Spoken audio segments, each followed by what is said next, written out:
et il fallait choisir une option, donc j'avais choisi le romani. Or, assez rapidement, je me suis rendu compte que aller à la fac, ça allait, je pouvais travailler puisque les professeurs répondaient à mes questions et je prenais consciencieusement le vocabulaire en note. Or, dès qu'il était question de travailler chez moi, c'était beaucoup plus compliqué parce que ce que nous donnaient à faire mes professeurs, et ce qu'ils nous donnent toujours à faire à l'INALCO, c'est de travailler sur des auteurs qui parlent dans des dialectes divers et variés et qui n'ont pas forcément l'habitude d'écrire leurs textes dans un alphabet standard. Donc il y avait deux problèmes qui se présentaient à moi. De un, la lecture de ces textes. En tant que débutante, c'est très difficile quand il faut apprendre à lire un texte en alphabet, je sais pas, tchèque ou polonais ou hongrois ou roumain. Bon, ça va quand on parle les langues en question, mais c'est plus difficile quand on ne les parle pas. Et surtout quand on ne comprend pas grand-chose. Et ensuite, l'autre difficulté, c'était que moi, j'ai aucune origine rome. J'ai commencé le romani parce que j'ai des amis en Roumanie qui sont roms. Et pour eux, comme d'ailleurs j'ai appris le roumain et le hongrois pour les mêmes raisons, j'ai décidé de me mettre à apprendre les langues pour parler avec mes amis. À l'origine, j'ai aucune motivation, que ce soit des vraies motivations culturelles ou pour en savoir plus. Non, c'est vraiment pour parler avec mes amis. C'est simple. Or, à l'université, je commence à me passionner, mais je ne peux pas travailler les textes chez moi. Je lis les textes et je ne les comprends pas, je les trouve très beaux, mais ils me sont très difficiles. Donc, je commence à écrire mon vocabulaire sur des carnets, le vocabulaire que mes professeurs me donnent. Donc, je commence à écrire dans un carnet, puis un deuxième. Et assez rapidement, je ne retrouve plus le vocabulaire, les mots inconnus dans ces carnets. Donc, je décide de tout retranscrire sur un fichier Word et d'organiser le vocabulaire de façon alphabétique. C'est comme ça que je commence vers l'hiver 2018, mon dictionnaire, après 6 mois de cours, plus ou moins. Et au départ, parce que ma mère m'a habituée à faire ça, à prendre en note le vocabulaire pour mieux l'apprendre. Et donc, à l'origine, c'est juste pour moi, c'est pour pouvoir travailler moi-même et pouvoir avoir la possibilité de me repérer et de lire les textes sans être obligé d'apprendre à chaque fois les centaines et centaines de mots nouveaux dans chacun des textes, de les apprendre par cœur. Là, j'ai la possibilité de faire des petites recherches rapides sur mon ordinateur et ça va très bien. Or, cette année, j'ai environ, parce que j'ai mon dictionnaire qui est juste là, j'ai plus d'une centaine de pages, je dois avoir 182 pages de vocabulaire organisées sur 2 colonnes. Non, même 209 pages de vocabulaire organisées sur 2 colonnes. Et comme, en fait, la grosse problématique, c'est que ce dictionnaire-là et ce lexique, dès le début, le lexique, je voulais intégrer tout le vocabulaire que je trouvais. Donc, tous les mots qui étaient en romani, je voulais l'intégrer dans mon dictionnaire, puisque les dictionnaires qu'on trouve, soit ils choisissent un dialecte en particulier qu'ils traduisent vers une langue lambda. Je parle le roumain, le hongrois et le français. Donc, j'ai pu travailler avec les dictionnaires de Gheorghe Sara ou de celui qu'a fait Marcel Courtiade vers plein de langues. Ça, c'est génial. Mais le problème, c'est que quand je travaille, par exemple, Ružija Rusotsaidović, je ne trouve pas forcément son vocabulaire dans les dictionnaires, ni celui d'Eslam Drodak ou de tous les autres auteurs que je suis amenée à travailler en classe. Et donc, ma volonté dans ce mémoire, parce que j'écris un mémoire sur l'élaboration de ce dictionnaire, c'est de faire différemment que des autres dictionnaires et de me rapprocher de rendre facile, accessible la langue romanie à tout le monde. C'est-à-dire, moi, si je pars en Roumanie, je veux pouvoir m'exprimer avec mes amis roms roumains dans leur dialecte à eux et non pas dans un autre dialecte. Je veux pas le romani standard, le romani qu'on enseigne par exemple à l'université de Bucarest, parce que j'ai pu suivre les cours l'année dernière, qui est un romani qui... C'est le romani des dictionnaires qui sont proposés par Gheorghe Sara, donc ça fait fi du vocabulaire qu'on peut trouver dans d'autres dialectes. Et si je vais par exemple en Bulgarie, de même, j'ai envie de pouvoir m'exprimer correctement, être compréhensible et comprendre mes amis. Et donc ce dictionnaire-là, je le veux le plus facile à utiliser possible. Et donc pour ce faire, j'ai réfléchi à comment le rendre. Et j'en suis venue à me dire que comme ouais,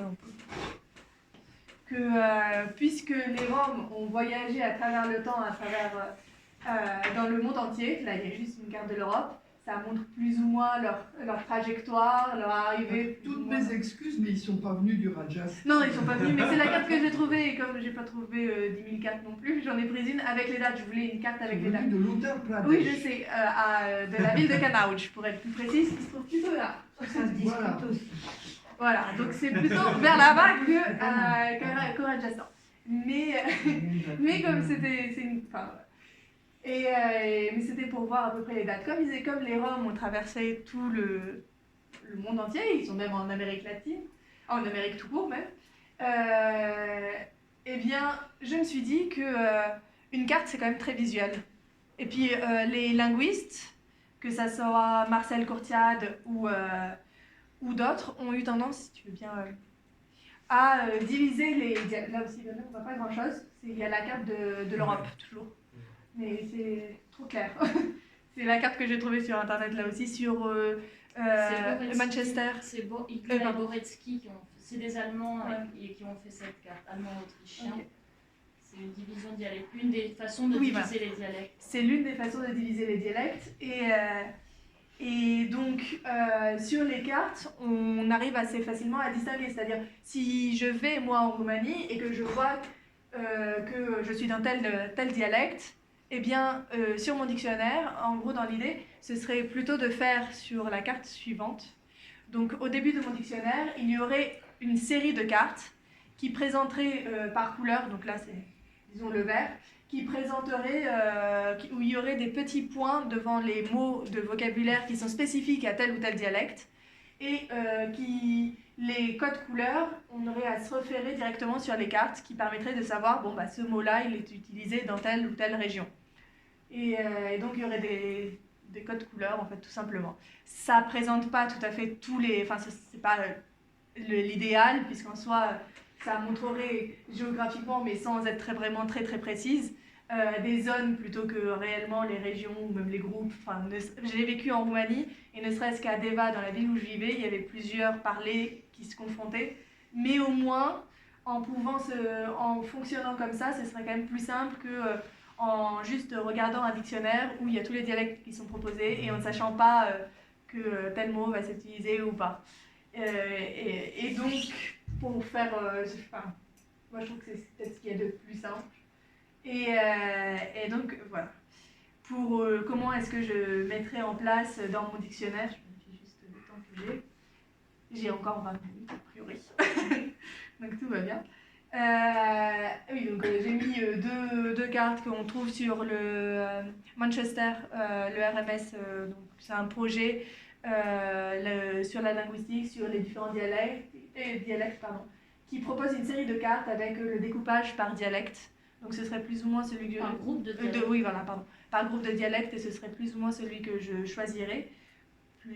À peu de choses près et avec quelques différences parce que en fonction de mes propres recherches et de mes propres choix pour le dictionnaire, parce que je crois qu'il y a 9 groupes de dialectes proposés sur donc le Romani Humanities Manchester.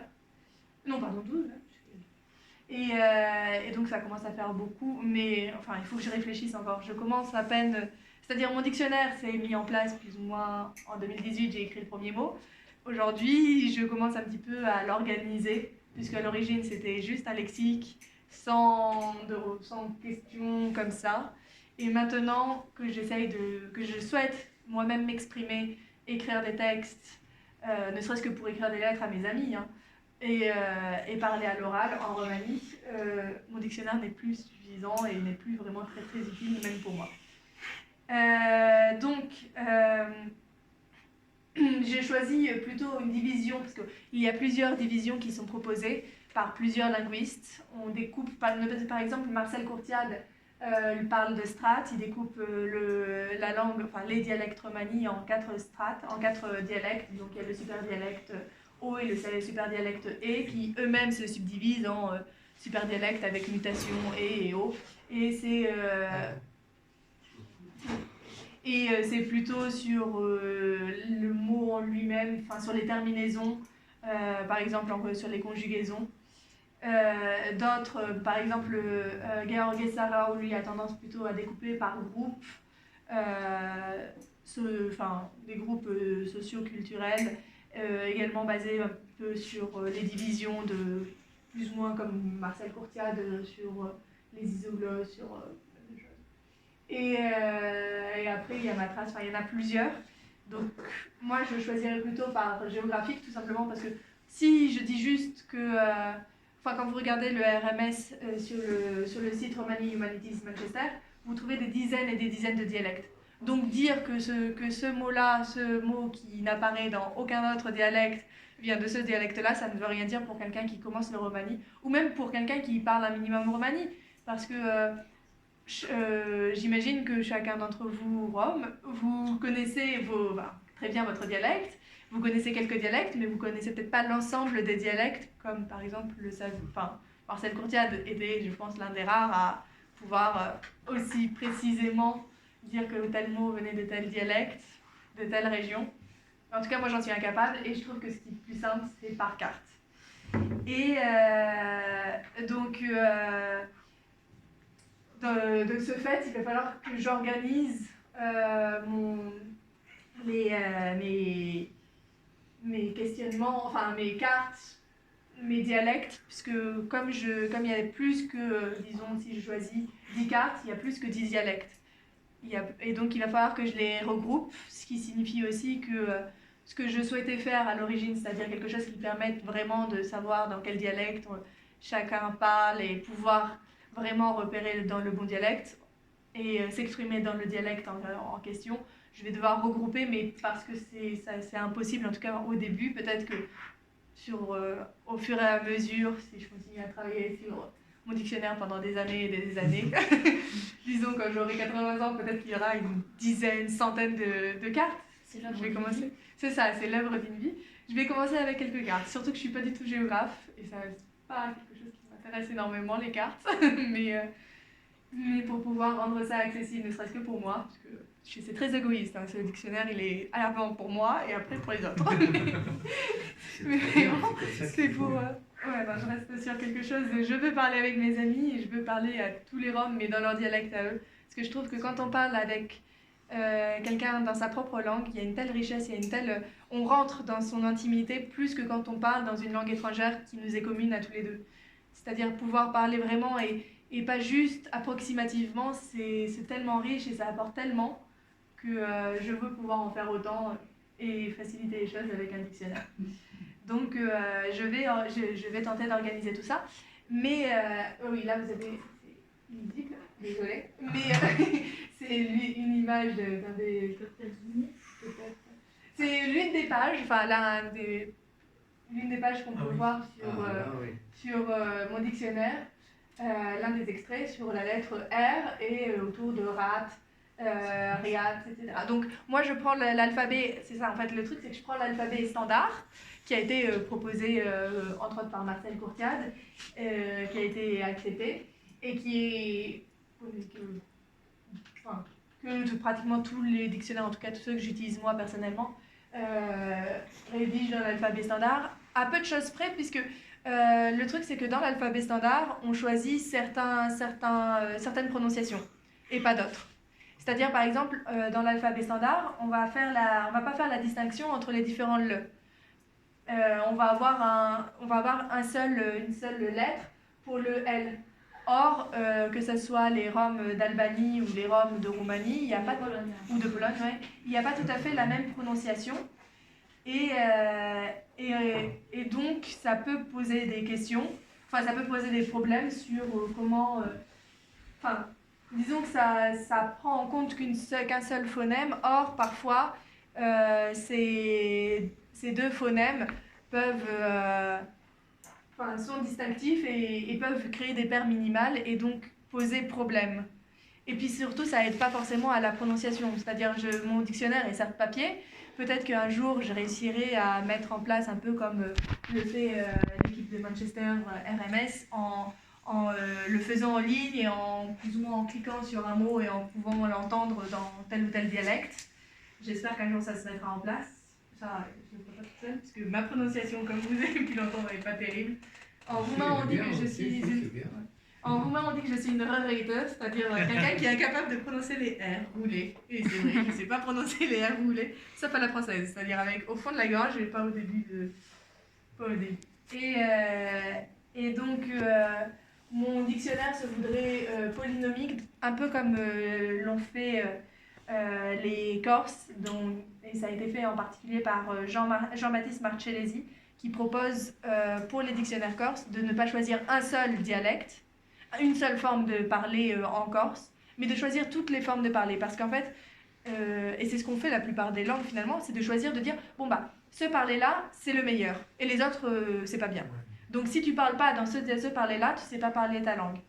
Oui, mais le problème, c'est que les Roms, comme on l'a vu sur la première carte, ont voyagé dans le monde entier, et donc ils se sont implantés au fur et à mesure dans certaines zones, mais pas au même moment, et donc la langue romanie a évolué au fur et à mesure. Donc dire que un parler est meilleur que les autres, c'est complètement aberrant. C'est pas Après, meilleur que les autres, c'est juste différent. C'est ça, c'est juste différent. Et les Corses, pas meilleur que c'est ça. les autres. Donc les Corses, dans leur dictionnaire polynomique, proposent justement ça, de proposer de laisser la liberté à chacun de pouvoir conserver son vocabulaire, son lexique, de le mettre en avant, tout en standardisant un minimum. Parce que le problème, c'est que si on accepte tout, et entre guillemets n'importe quoi, à la fin, on peut plus se comprendre. Mais après, les Roms ont commencé à écrire le romani vers les années 20.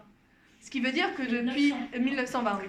Oui, parce que maintenant, les années 20, ça fait pas juste 2 ans, ça fait un peu plus que 2 ans. Et heureusement d'ailleurs, parce que sinon, je sais pas comment j'aurais fait, ça fait 3 ans que j'étudie, c'est ma 4e année de Roumanie. Oui, bref. Et donc, les Roms ont voyagé à travers dans le monde entier, à travers les siècles, se sont implantés un peu partout, ont récupéré du vocabulaire parce que, en étant en contact avec les autres langues, ils ont intégré certains mots parce que certaines idées n'existaient pas, ne serait-ce que parler des temps, de la météo. En Inde, il y a deux saisons, c'est la saison des pluies et la saison du beau temps. En Europe, on en a 4 des saisons, enfin normalement. Un peu moins en ce moment, mais on est censé avoir 4 saisons. Donc il a fallu s'adapter. Quand les Roms sont arrivés, ils ont dû s'adapter et ils ont souvent intégré le vocabulaire dans la langue en contact qu'ils rencontraient. Et cela s'est fait au fur et à mesure. Comme les Roms ont continué à voyager, certains mots sont passés d'une région à l'autre et donc d'un dialecte à l'autre. Et donc c'est pas en 102 ans que la langue, qu'on va sauver la langue. En réalité, la langue, et c'est ce que je trouve juste exceptionnel, c'est que alors que par exemple le français on l'écrit depuis des siècles et des siècles, on a une énorme littérature.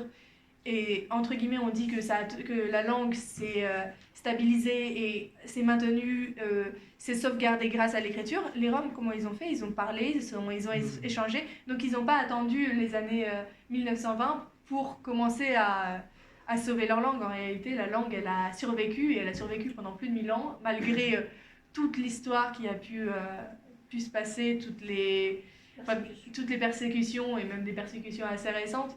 La langue continue à se préserver, je trouve ça juste. Enfin, c'est pour ça que je suis vraiment passionnée par le romani, parce que je comprends pas comment ça se fait.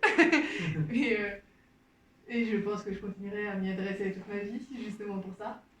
Et donc, je pense que les dictionnaires qui existent déjà sont très très bien, et sont pertinents d'ailleurs, parce que souvent, par exemple, ce que fait Gheorghe Sarau, c'est qu'il propose des dictionnaires qui sont adaptés, qui prennent en compte les dialectes de son pays, donc de la Roumanie. Ce qui est génial, puisque quand on est en Roumanie, quand on a besoin d'utiliser, quand on veut parler, on peut utiliser son dictionnaire à lui. Or, ça ne suffit pas si on veut pouvoir parler avec les voisins de Hongrie ou les voisins de Bulgarie.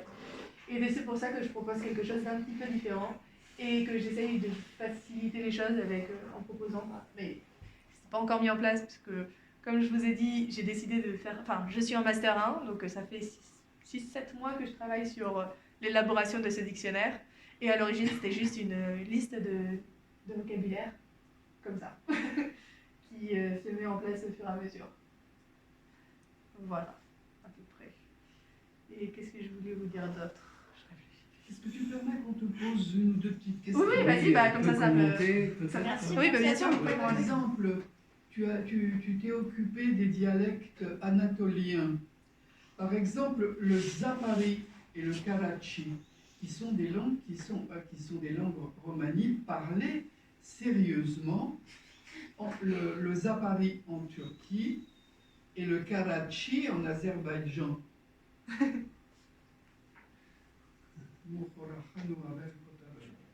Azerbaïdjan. D'accord.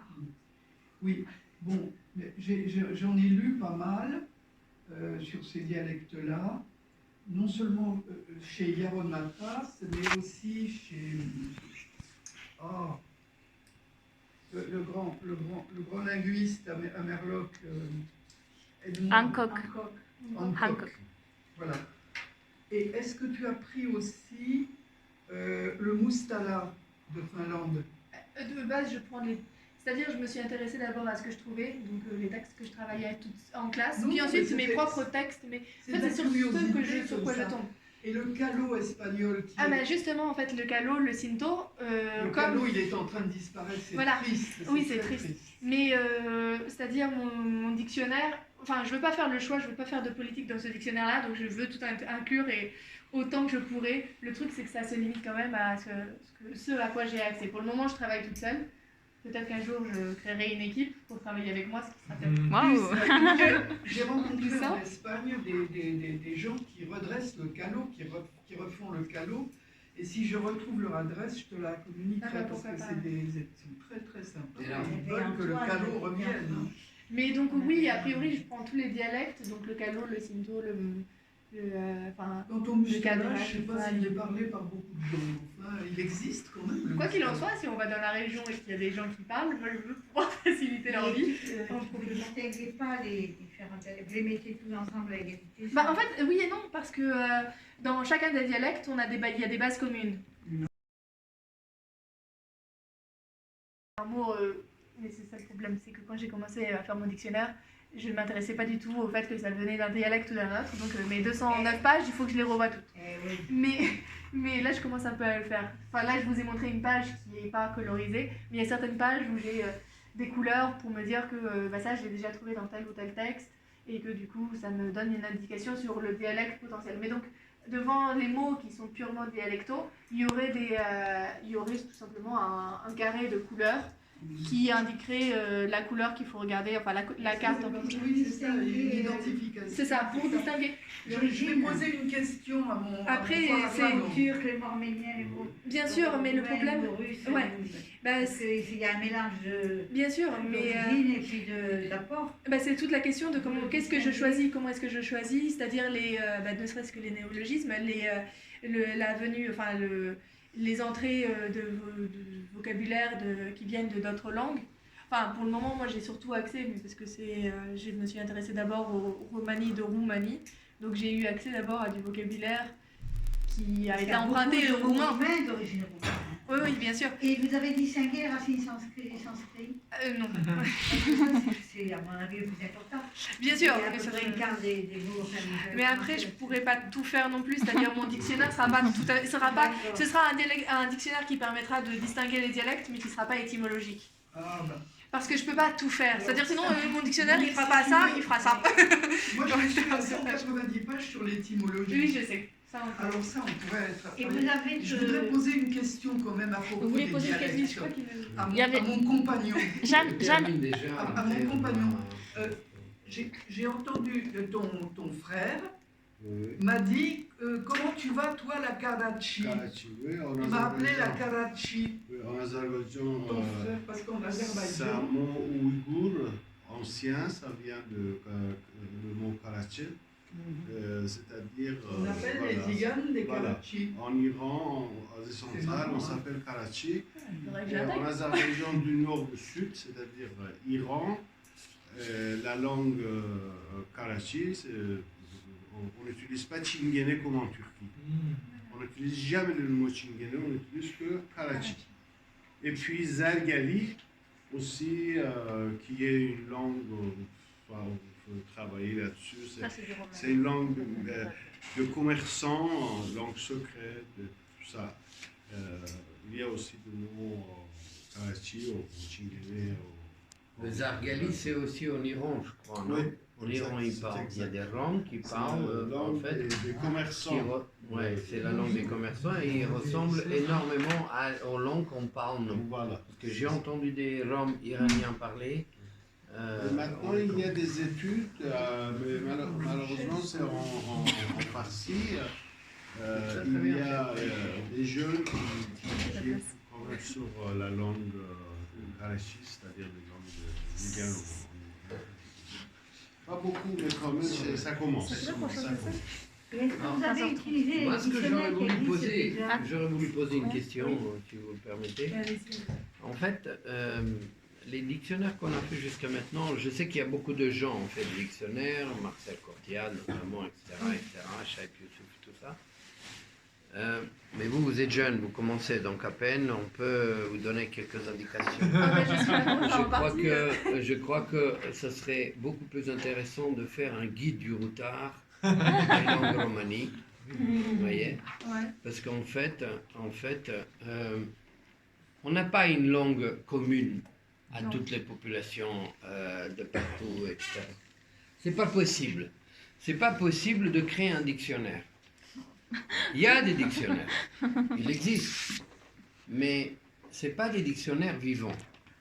Ça peut servir comme un dictionnaire, par exemple, comme si, c'est mon point de vue, hein, j'ai peut-être tort, mais c'est comme si aujourd'hui on comparait la langue latine, qui est la langue commune aux Espagnols, aux Italiens, aux Français, aux Germains, etc. Enfin bon, c'est autre chose, c'est une langue germanique. Mais mon point de vue est là. Donc, en fait, si on veut faire des dictionnaires, ça serait intéressant de faire des dictionnaires vivants. Choisir un endroit, des gens qui vivent dans cet endroit-là, et puis faire un dictionnaire sur ces populations-là. Bien sûr, mais en Un fait, guide du routard, tout simplement. bien sûr, mais le truc c'est que j'ai commencé le Romani à l'INALCO et à l'INALCO avec Marcel Courtiat. Je sais pas si vous avez étudié avec Marcel je connais Courtiat. Marcel Courtiat. Mais c'est quelqu'un qui a tendance à donner des textes dans tous les dialectes. Oui, qu'il mais trouve. ça c'est bien pour les scientifiques. Il y a la langue romanie standardisée. Il n'y a pas de langue standardisée. Il y a pas. Ça n'existe c'est une langue- pas. Il y a pas. Ça, c'est la langue laquelle on utilise si on va envoyer des lettres quelque part dans une institution à gauche à droite. Ça, Ouais. c'est tout le monde écrit comme la langue française. La langue française Oui, aussi. mais ça, Il y a les différents, il y a les ça c'est très différents bien. accents ou je sais pas quoi. Donc Très là, la langue 1990, il y avait une grande réunion en Pologne où il y avait Marcel, Kudjuric. Mais c'est là où il a fait croire que Vania Gila était mort. Hein? C'est là où il a dit la veille Oui. que Vania était mort pour faire Et la Vanya son aussi. alphabet. Voilà. Vanya aussi, c'était un homme qui était bien, comment dire, il était très fort. Mais comme partout. Hein, Le problème, Ah, d'ailleurs, si je peux me permettre, le problème de notre peuple, de nos populations, c'est que nous n'avons pas d'endroit fixe dans lequel on va pouvoir travailler pendant 100 ans, 200 ans, comme la langue française, la langue turque, etc., peu importe, toutes les langues de la terre entière. Ils ont un endroit fixe, ils travaillent la population depuis qu'ils sont petits, et ensuite, 50 ans, 100 ans après, tout le monde parle la même langue. C'est l'évolution de la langue. C'est encore une fois mon point de vue. Chez nous, c'est pas possible. Chez nous, ça bouge de partout, on est partout. De là, on va là-bas, de là-bas, on va là, de là, on va là, de là, on va là. La langue évolue avec et change en permanence. Écoute, quand on écrit une poésie, quand on écrit quelque chose, une histoire, on peut écrire chacun à sa façon comme il parle chez lui. D'accord? C'est pour ça Mais que... que c'est pas la langue standardisée, ça veut